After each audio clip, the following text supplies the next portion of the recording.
We started using GameSense last year. The next year, we saw a drastic change. All of our numbers across the board went up. We invested in GameSense and we saw significant improvements in our hitting at the national championships after using it. So it was a fantastic piece of technology for us. I love the app because I think it has really helped me, especially in the last match I just played. I could tell a big difference on how I could anticipate where the ball was going to go. So, I mean, it clearly works. So my sophomore year hit about, I think it was 237. The following year we started this, we brought it in over the winter, increased my batting average by 100 points. I did it on my phone, I did it on my iPad, I did it whenever I could.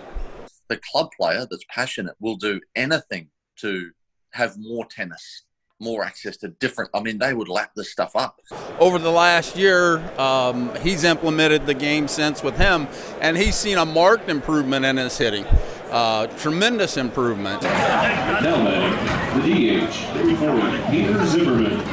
It's a testament to his hard work, but it's also a testament to a lot of the tools like the pitch recognition that he's been able to use. You can take a million swings, but if you can't hit a breaking ball or lay off a changeup in the dirt or a slider, it doesn't matter. You can have the prettiest swing, but if you can't recognize an off-speed pitch and you strike out 45% of your bats, it doesn't really make a difference how good your swing is. This has been a plan. This has been the plan for a very, very long time.